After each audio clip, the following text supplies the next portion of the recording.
Journalist association आम्ही पुणेकर digital media कार्यशाळा त्याप्रसंगी व्यासपीठावर उपस्थित हेमंत जाधवजी, समीर देसाईजी, संतोष कुटकजी, विकास माने, भारतीय जनता पार्टीच्या खूप चांगल्या कार्यकर्त्या, मला अचानक लक्षात आलं की ते ह्याही क्षेत्रात आहेत अशा उल्काताई मुकासदार आणि भारतीय जनता पार्टीचा प्रमुख जो सेवा विभाग आहे त्यात ते ॲक्टिव्हली काम करतात. पॉलिटिक्स म्हटल्यानंतर आपल्या डोळ्यासमोर येते की प्रत्येक माणूस निवडणुकात लढवतो. फार मोठा वर्ग असा असतो की जो संघटनेसाठी काम करतो, सत्तेमधून सेवा ह्या विषयावर कॉन्सन्ट्रेट करतो. असे उल्काताई मुकासदार. सगळ्यात महत्त्वाचं म्हणजे तरुण असूनही या सगळ्या तुमच्या महाराष्ट्र राज्य पत्रकार संघाचा डिजिटल अध्यक्ष सिद्धार्थ भोकरे, अन्य काही नावं बाहेर राहिली असतील तर मला क्षमा करा, पण सर्व मान्यवर आणि प्रामुख्याने पुणे पण बाहेरूनही बऱ्याच ठिकाणून आलेले डिजिटल मीडियामध्ये काम करणारे सर्व पत्रकार बंधू भगिनी. बऱ्याच वेळेला दिवसभरामध्ये सहभागी न होता समारोप करण्याचा एक धोका असतो की दुरुक्ती होते, डुप्लिकेशन होते. हा मुद्दा आधी मांडला जाईल तर तुम्ही नव्याने काय मांडताय, पण त्यासाठी दिवसभर येऊन थांबणं हे दोन कारणाने शक्य नसतं. एक तर आपलं ते फील्ड नाही आणि दुसरं म्हणजे दिवसभर थांबण्या इतका वेळ नाही. एरवी सुद्धा 2 जिल्ह्यांचा पालकमंत्री आणि अगदी पुण्यापासून 10 मिनिटाच्या अंतरावर असणारे सोलापूर आणि अमरावती अशा, बरोबर ना, 10 मिनिटात अमरावती,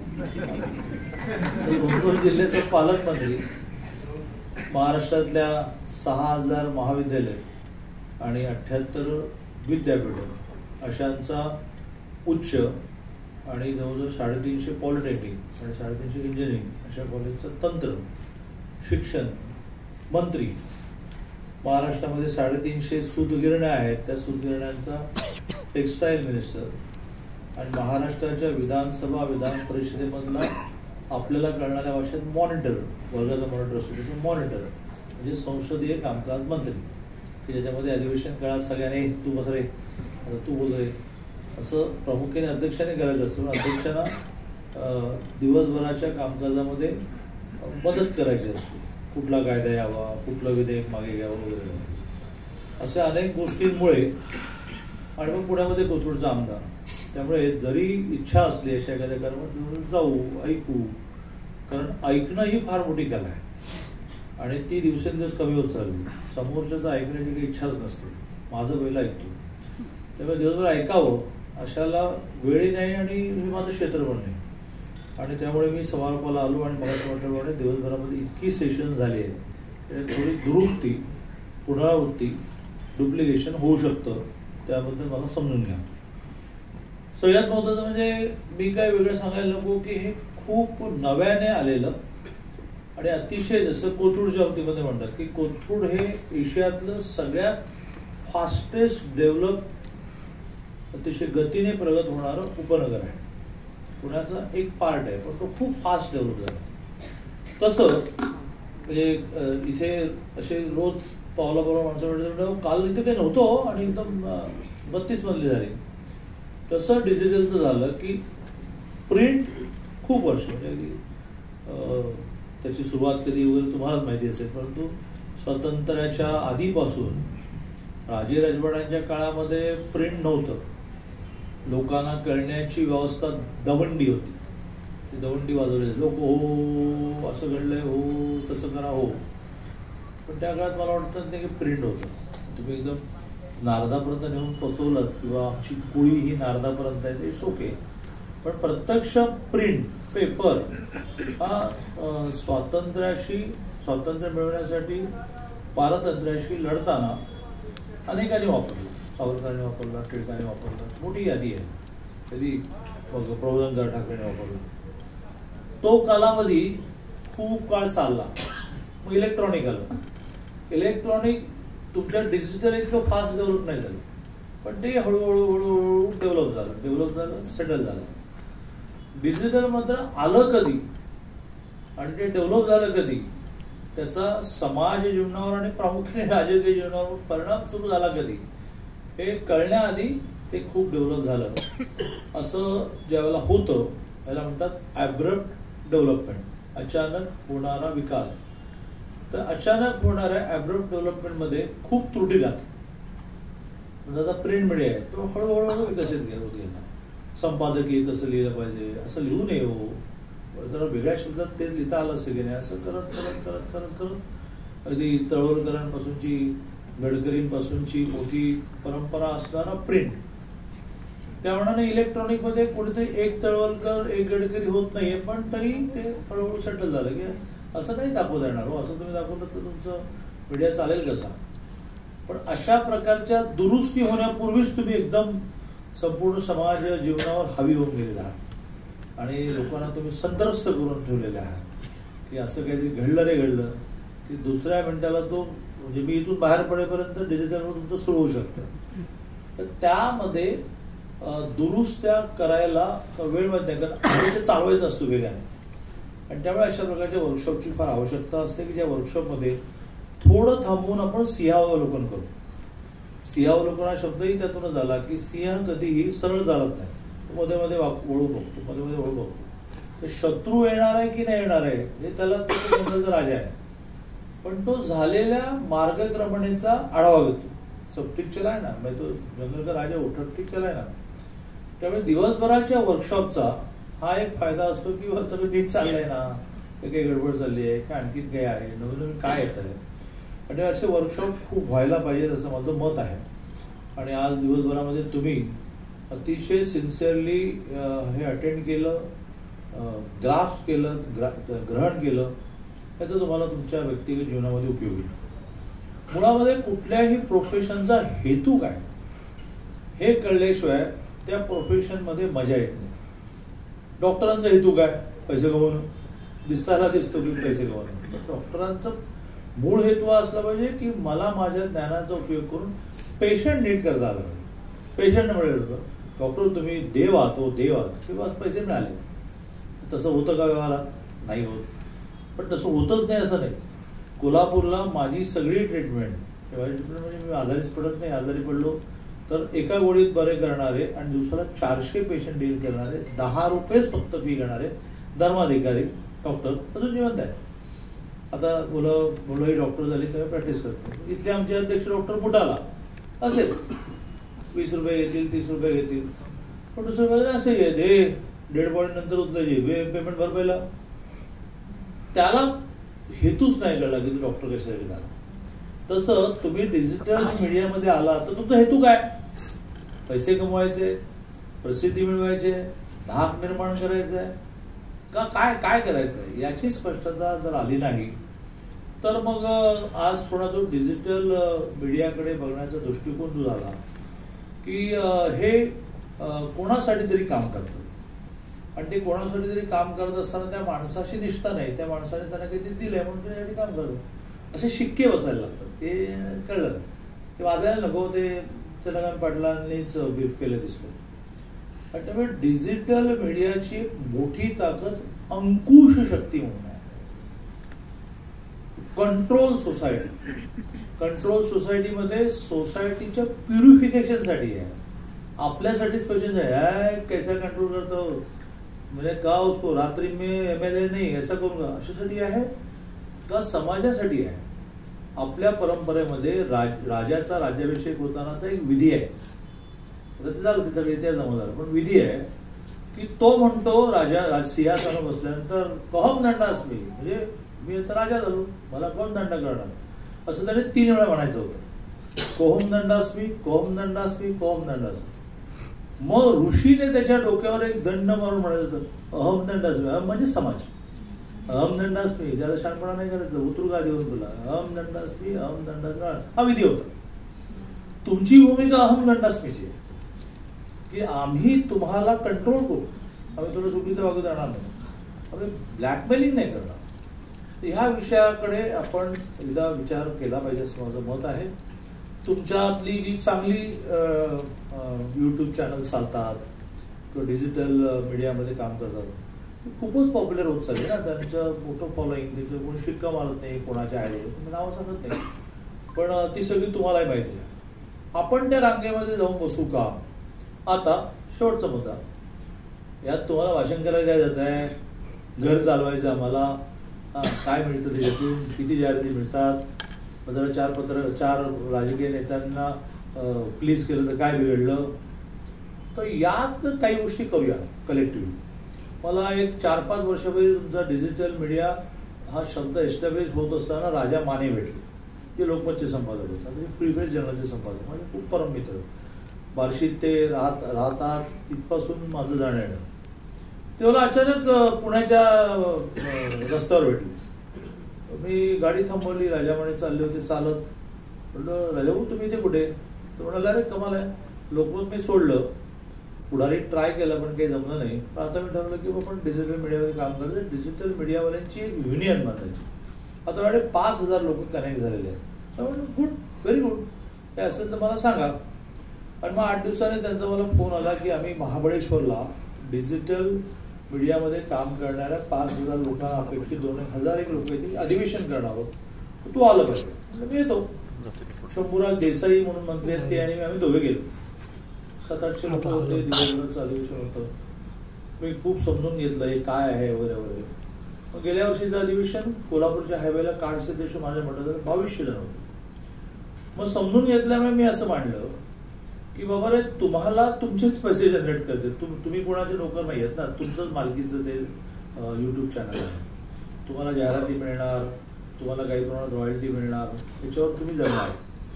तर मी नेहमी एक फॉर्म्युला मांडतोय, तो आपल्यासारख्या 141 कोटी लोकसंख्येच्या पॉप्युलेशनला प्रॅक्टिकल नाही आहे, महाराष्ट्राच्या 12.5 कोटी पॉप्युलेशनला प्रॅक्टिकल, मी त्याचा प्रयोग करतो. तो असं की मनी सेव्ह इज मनी अर्न. म्हणजे त्याला समजा 12,000 रुपये दर महिन्याला मिळत असेल आणि 20,000 रुपये त्याचा खर्च होत असेल, 20,000 मिळण्याची शक्यता नाही, त्यावेळेला त्याला 8,000चं त्याचं सेव्हिंग होण्यासाठी इतरांनी मदत करायची. म्हणजे काय, तर त्याला 5 लाखाचं आयुष्यमान कार्ड दिलं की ज्यामुळे महिन्याला 1,000-1,200 रुपयाचा औषधाचा खर्च वाचला. मनी सेव्ह इज मनी अर्न. त्याच्या मुलीची शिक्षणाची फी माफ करून टाकली, मग त्याला फी भरावी लागली नाही, मनी सेव्ह इज मनी अर्न. त्याला शक्य असेल जसं आमच्याकडे कोथरूडमध्ये आम्ही समुत्कर्ष नावाने दुकान काढलेलं आहे, 20% डिस्काउंट आणि अतिशय टॉप क्वालिटीचा गहू, टॉप क्वालिटीचा तांदूळ, रांगा लावतात लोक, साखर. का तर मला ज्या प्राइसला मिळतो त्यातही मी तोटा सहन करून फॉरवर्ड करतो. मनी सेव्ह इज मनी अर्न. असं मनी सेव्ह इज मनी अर्न जर केलं त्याला एक पॅकिंग म्हणून, तर तो मग दायते धंदे करण्याच्या फार विचारात राहणार नाही. म्हणून मी राजवान असं म्हटलं की आता ट्रस्ट, कालच त्या ट्रस्टचं त्याला आपण म्हणतो की ATG वगैरे सगळं मिळालं. आता कल्पना काय, तर ह्या ट्रस्टमध्ये माझी CSRची कॅपॅसिटी इतकी प्रचंड आहे. याचं कारण मी 14 ते 19 8 खात्याचा मंत्री होतो आणि आता मी 4 खात्याचा मंत्री आहे. राज्याचा 2 अध्यक्ष होतो, 2दा विधान परिषद होतो, आता विधानसभेत आहे. आणि काहीच लागत नाही. तुम्ही बघितलं असेल की शर्टचा रंगही बदलत नाही, पॅन्टचा रंग पण बदलत नाही. अनेक वेळेला बायको म्हणते अजून थोडा चेंज म्हणणे काही आवश्यकता नाही, काय चाललंय बरं झालंय. त्यामुळे मी कामं केल्यानंतर लोकांना म्हणतो की राहू दे, मी बघू नंतर मागेन तुमच्याकडे. आणि मग मी असं कुठे ना कुठे जोडतो. त्याच्यामध्ये मी राजभवनास म्हटलं की ह्या ट्रस्टमध्ये आता मी तुम्हाला ॲम्पल डोनेशन्स मिळतील असं पाहतो.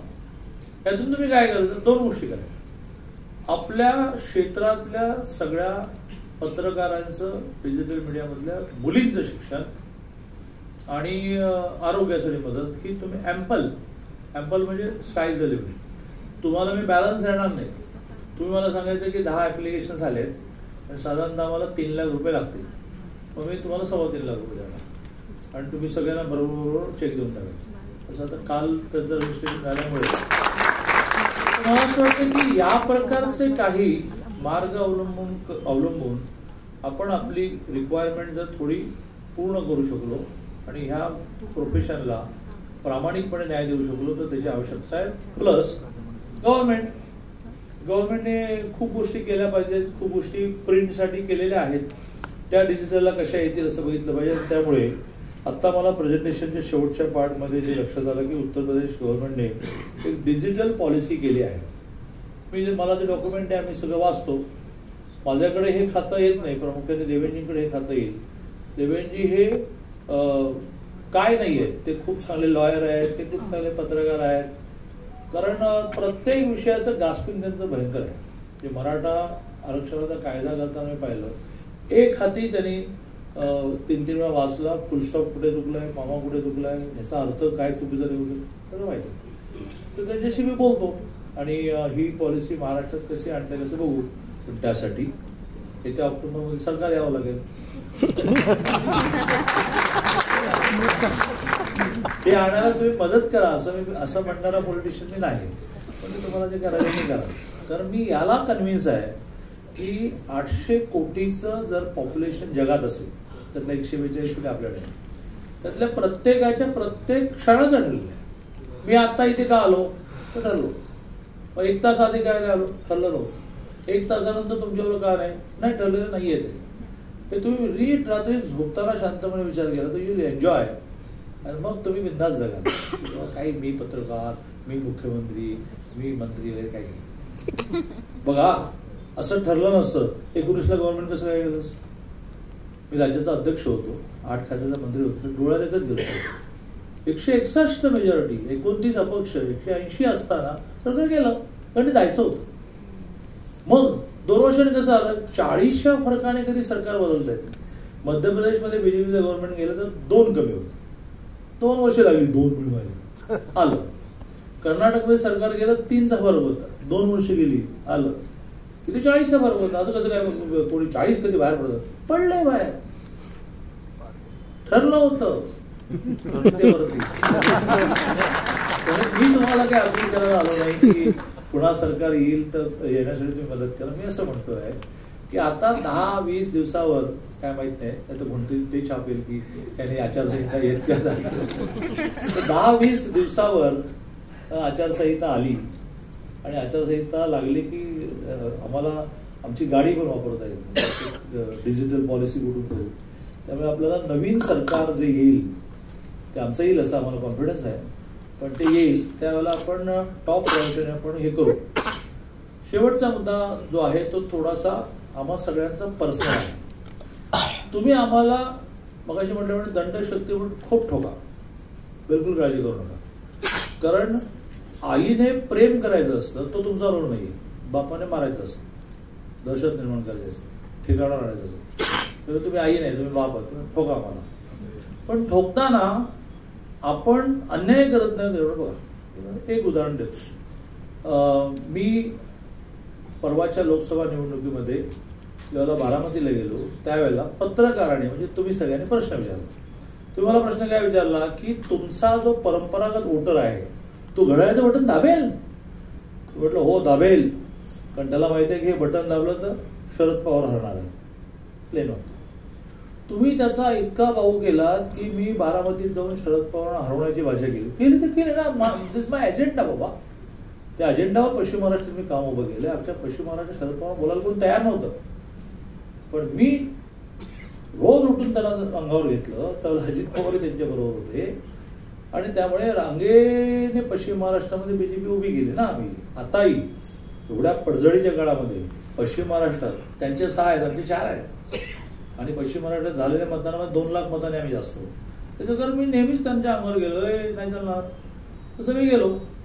पण ते इतकं चांगलं की ह्यांनी शरद पवारांचा पराभव करायचा म्हटलं. काल बऱ्याच दिवसाने मला न्याय मिळाला. काल मी नाव सांगत नाही पण एका पत्रकाराची मुलाखत चालली. त्या मुलाखतीमध्ये त्यांनी इतक्या दिवसाने प्रश्न विचारला. समजा चंद्रकांत पाटील नावाचा पत्रकार आहे, दुसरा मुलाखत घेतोय की चंद्रकांत पाटील बारामतीत जाऊन बोलले हे काय बरोबर नाही झालं, त्याच्यामुळे त्यांना सहानुभूती मिळाली.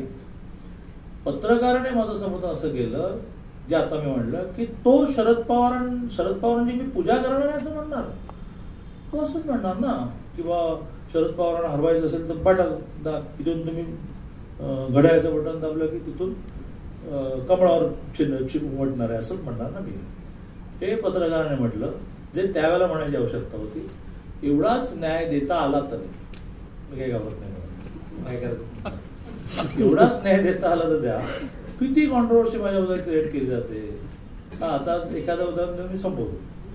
पैठणला मी गेलो, मी शिक्षण मंत्री आहे.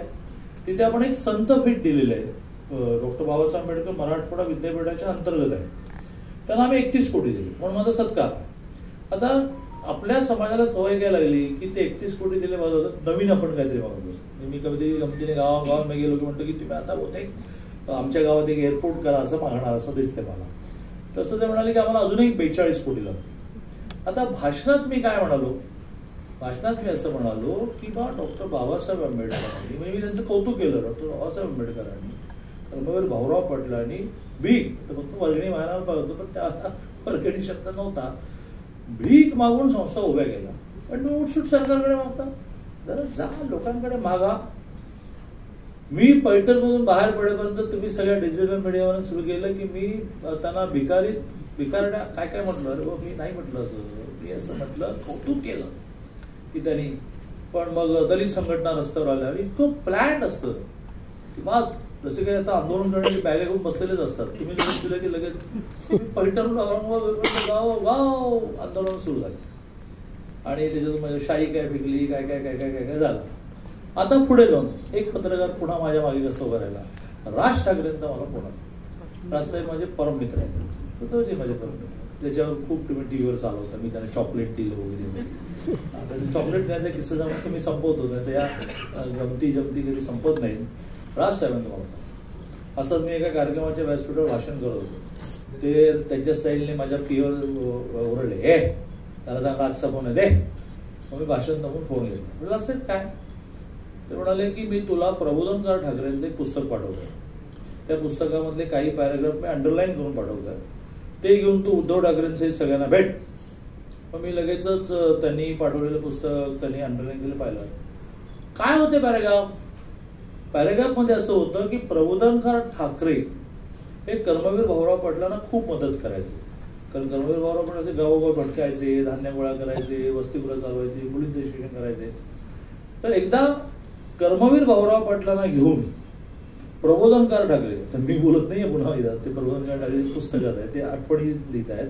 प्रबोधनकार ठाकरे कर्मवीर भाऊराव पाटलांना घेऊन महात्मा गांधींकडे, आणि महात्मा गांधींकडे जाऊन ते काय म्हणाले जे राज ठाकरे मला सांगितलं, कशाला बोलतोय म्हटलं, घालत नाही पण काय म्हणायचं का म्हणलं, अरे आपण नेहमी नीट मांडणी केली पाहिजे. प्रबोधनकार ठाकरे कर्मवीर भाऊराव पाटलांना घेऊन महात्मा गांधींकडे जाऊन असं म्हणाले की महात्मा गांधी माझ्या कर्मवीराला भीक द्या. त्यावर गांधी काय म्हणाले की मैं भीक मंगा, मैं तुमको कहा से भूक देऊ. हा बरोबर. मग त्यावर प्रबोधनकार म्हणाले तू श्रीमंत भिकारी आहेस, आम्ही गरीब भिकारी आहोत, आता काय करावं. आता मी काय वेगळं म्हटलं आणि तुम्ही काय दाखवलं. माझ्यामुळे शाही म्हणजे डाव्या डोळ्यामध्ये कॅन्सर झाला होता, त्याचं ऑपरेशन झाल्यामुळे पांढरा भाग जो असतो स्की राहतो मध्ये आर्टिफिशियल आहे, नेम धरून मारल्यासारखं बरोबर त्या डोळ्यावर शाई मारली. आणि ती शाई मारलेली अख्ख्या महाराष्ट्रामध्ये तुम्ही दाखवत बसला की काय प्रताप घालवला, कसा नेम धरून शाई मारली.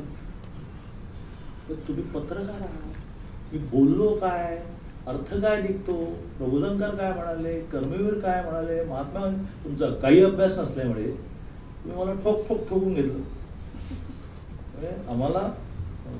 आम्ही आमच्या कर्तृत्वानेच मोठं होऊ, तुम्हाला छापावंच लागेल आमचं कर्तृत्व, पण तेही नका छापू, पण त्यातून तुमच्यावर शिकावं असेल की तुम्हाला कोणाची तरी पेढा पडेल. त्यामुळे अशा प्रकारच्या वर्कशॉपमधून स्किल वाढवा, डेडिकेशन वाढवा, आणि सगळ्यात महत्त्वाचं आगामी सगळा काळ विश्वासार्हतेचा आहे. जगभरामध्ये भारतीय युवक युवतींची डिमांड किती, आता जर्मनी 4 लाख मागते संख्या. का त्या डेलिगेशनमध्ये मी दुभाषेच्या माध्यमातून बोललो तर ते म्हणाले म्हणून कशासाठी मागताय तुम्ही आमचे लोक. त्यांनी काय म्हणावं काय, त्यांचं तुला गैरसमज आहे, तुमचे लोक खूप प्रामाणिक आहेत, तुमच्या लोकांचं मिशनशी बॉन्डिंग फार चांगलं असतं. काय गैरसमज आहे. पण 10,000 पहिले सिलेक्ट झाले, चालले आहेत जर्मनीमध्ये. त्यामुळे आगामी सगळा काळ जग प्रामाणिकता मागणार आहे. इफिशियन्सी नसलेली झाले, हे मग सच्चा आदमी भाई असं प्रामाणिकता मागत असताना एक टेम्पररी लाईफ जगू नका. तुम्ही अशा प्रकारे कोणाला ते बदनाम करून सुपारी घेऊन टेम्पररी लाईफ जगता, लॉंगटर्म काही मजा येणार नाही. आणि त्यामुळे सातत्याने हे वर्कशॉप करा, त्याच्यामध्ये जिथे जिथे माझी मदत लागेल सांगा. सरकार दरबारी जोडलेले सगळे विषय पूर्ण करतो. सिद्धार्थने राजवंशी टाईप करून त्या ट्रस्टमधून असे कोण कोण जे घरी आजारपण आलं, मुलीचं शिक्षण अडलं आहे, अशा सगळ्यांची स्कॉलरशिप घ्या. मी राजाभवनात जे प्रॉमिस केलं आहे ते तुम्हाला सांगतो. राजाभवन म्हटलं की मी ॲडव्हान्समध्ये तुमच्या अकाउंटला 5 कोटी आणून ठेवणार नाही, पण तुम्हाला तुमच्या मेंबर्सला, तुमच्या पत्रकाराला लागणारे पैसे, आणि सॉरी तुला नाही यावं देतात असं म्हणावं लागणार नाही.